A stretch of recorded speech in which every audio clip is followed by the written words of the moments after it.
We will name this episode The Adventures of Curtis and Uhtred. Alright, Curtis, I read this happen in a book once. If you run into your mother, it's very, very important that you do not have sex with her. I'm just gonna look at him like, what the fuck is wrong with you? It's like that disgusted look, like, what the fuck? I know exactly what you're talking about. You know what I'm talking about? Yeah. Yes. And I ain't gonna say shit. Are you guys going to travel to the Mage College now to try and figure this situation out? As soon as he said that and I gave him that look, I'm just gonna start walking. So you guys continue down. So you walk through kind of the center section of the city. You notice there appears to be a rather large display of fountains in the center of the city. Almost to a gratuitous extent. Like it's like the kind of like Latin kind of like fountains with statues and shit. Yeah, basically. So you walk by those, and you walk by some other stuff. There's a lot of like glistening buildings. A lot of buildings made out of marble. And very I'm gonna run up stones. to one of the fountains. I'm gonna pull the penis off of one of the statues. You definitely have to make a strength roll for that. I'm not letting that go. Yeah, you do not rip the penis off the statue. Then I'm gonna cut it off with my Darksaber. So you're gonna take out the Darksaber and you're gonna cut the penis off the statue. Yep. Okay, I'm just gonna have you do a quick dexterity roll just to make sure, because you're trying to cut the dick off and not like destroy the rest of the statue. Okay, you cut the statue in half. Sweet. So, including the dick, you use the Darksaber and you quickly zing the statue. You grab the penis and run away as the other half of the statue proceeds to fall into the fountain. Kind of like a Kill Bill thing. Sort of, yeah. So now you have the statue's penis. What do you plan on doing with it? You have also caused a scene.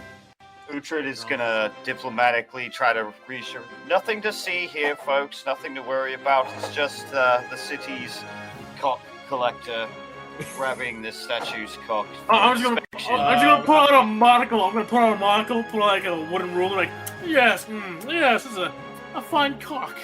Rocco, you're gonna have to roll a diplomacy check to do that.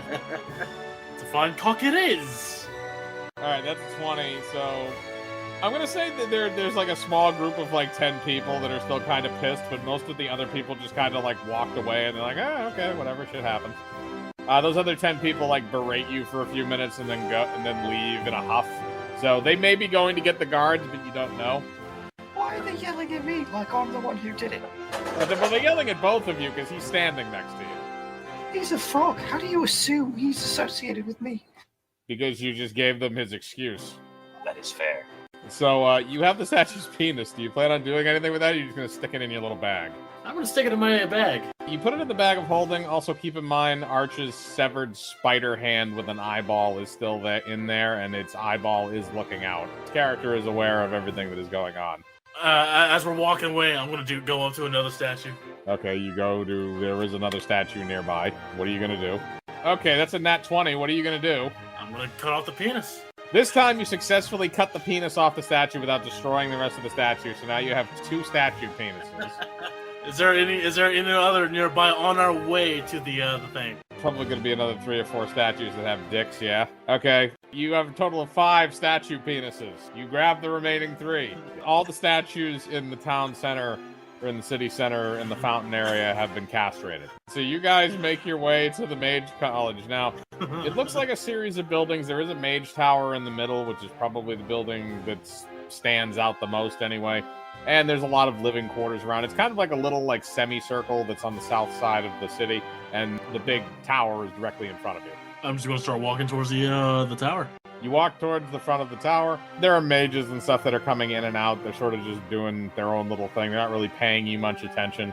You two walk inside the building, and you see that there appears to be a good amount of mages just sort of wandering around doing various magical things. There's a few experiments that you can see being done at various sections of the Mage Tower. And there is a small desk that says information. I'm just gonna make a ribbit noise, and I'm just gonna point at the book. Well, I don't know what you said, because I don't speak amphibian, assuming that's what you were speaking.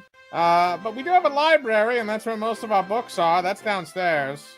I don't know if you want to go there. Right down that staircase over there on the left. Who's your big friend with the flaming sword? I'm just gonna ribbit. The one who can actually read. Then I'm glad at least one of you will enjoy the library. Have a good day. So as we're walking away, I'm just gonna say, bitch. Oh, now all of a sudden he's one for word. I'm just gonna look at him like, ribbit? Like, play stupid. I would play stupid. I reply to him in Aqua.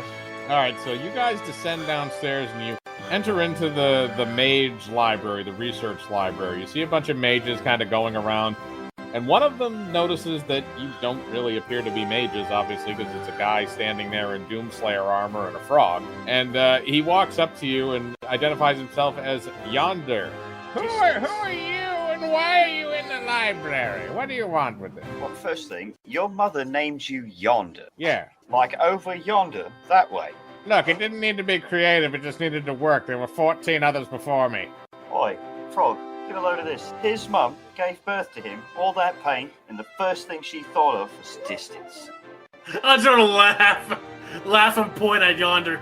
I could teleport you into a lava pit. You could, but then you would be wasting a perfectly good paladin. You do have a point, and you do look useful. Alright, well, here's the thing.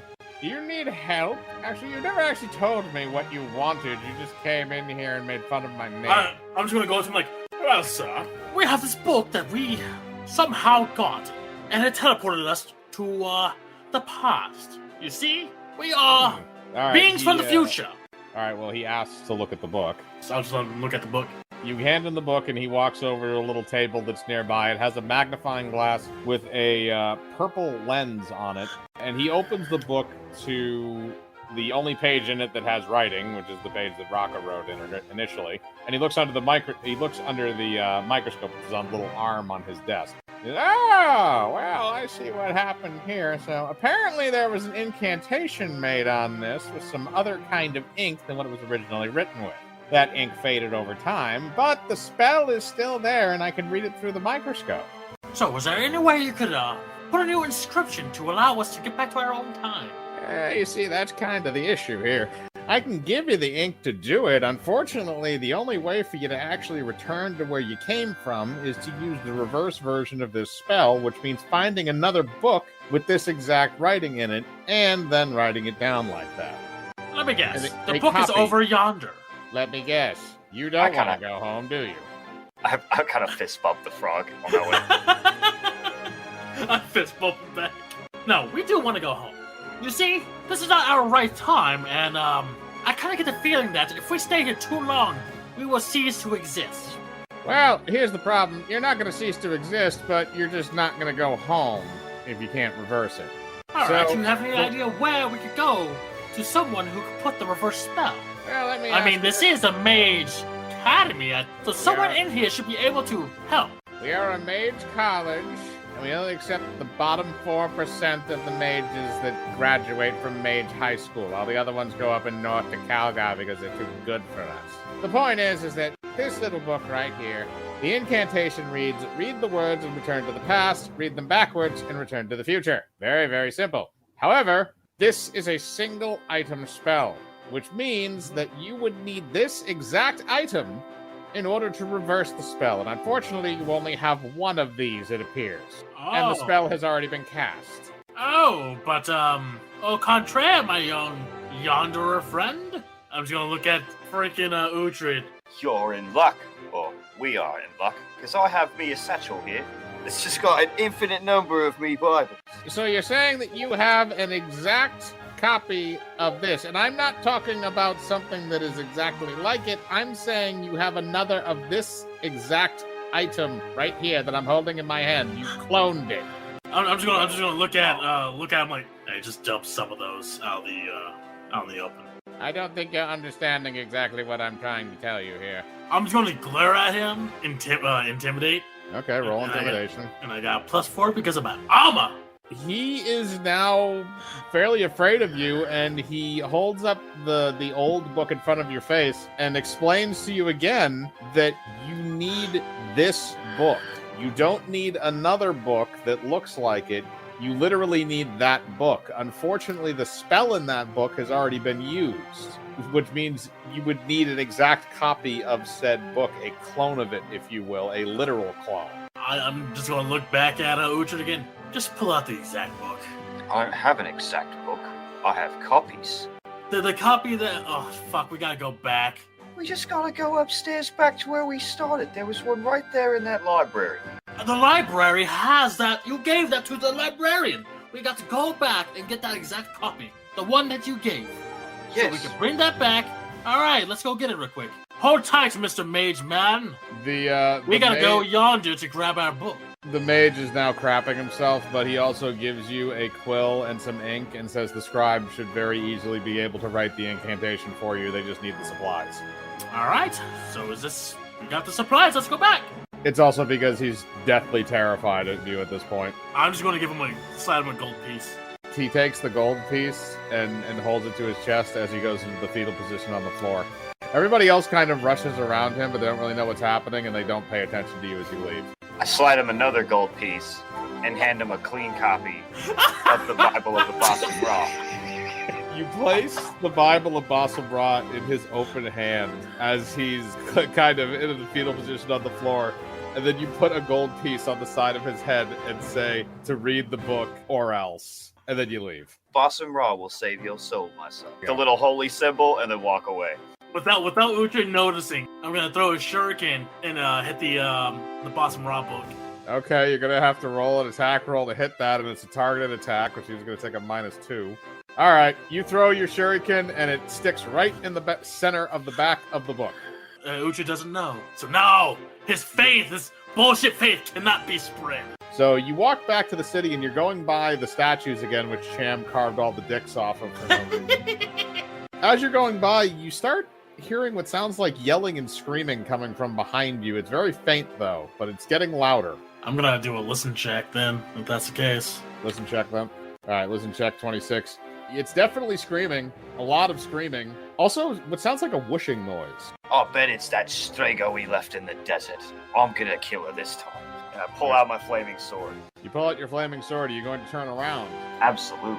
I'm not a stupid Doomslayer. I'm going invisible. Cham, you go invisible, so you're unseen at the moment. Raka, you turn around and you see what looks like a crowd of people running towards you, screaming. There's a lot of fire behind you, and through the smoke you see fly a massive lava dragon. It has glowing red skin. It's got black scales all over it. While you're staring at it, please roll a general intelligence check. The dragon looks slightly familiar, but the prospect of getting burned alive is definitely not high up on your list of things to do today. While I'm invisible, I'm gonna go up to, I'm gonna like stick onto the back of Uhtred. I'm gonna whisper in his ear. I'm like, I think this is what happened to this place. That's why I was destroyed. Run! Yep, don't gotta tell me twice. And I turn around and I run. Like a standard fire. Oh, I'm like just like on his back, just stuck on. Okay, so here's how this is gonna work. So you guys are gonna basically sprint your way to the library. So Raka, I'm gonna need you to roll because you're gonna have to sprint continuously to get there. Cham's not gonna have to roll anything because he's riding your back. Actually, because he's riding your back, you're gonna take a -2 to that. So that'd be 26. 26. Okay, so you're able to sprint. So I'm gonna roll for the dragon to see how fast he's gonna eliminate everything behind you. Ooh, okay. Well, he rolled. He went full fucking Game of Thrones. Yeah, no. That's like he's strafing the city right now and just nuking everything. So that whole fountain area, where there were the fountains and the statues and shit, that basically gets all burned to shit. Those get melted down into fucking piles of nothing. The rock is turned into lava from the breath of the dragon. And the dragon continues to just light everything on fire leading up to the library. But Raka, you are able to get to the front of the library and you rush up to the very front and you see that the doors are being shut as you're getting there. You can do one of two things. You can scream at them to let you open the door, or you can try plowing through it. Fucking bulldoze through it. Yeah, I'm bulldozing through that shit. Get out of my way, fool. I'm going to have Raka roll for a physical attack because he's just going to basically shoulder charge the door. All right, 14. I'm going to roll for the guys that are behind the door. Oh. Okay, they rolled 2. They were too panicky. They're scrubs.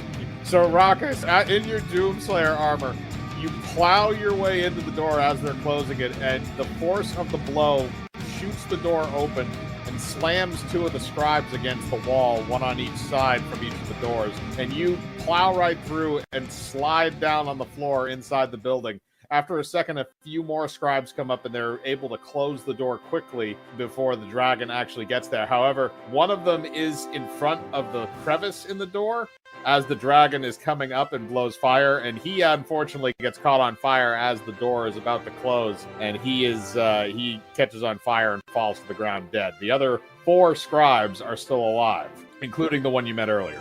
Why did he stand in front of the door?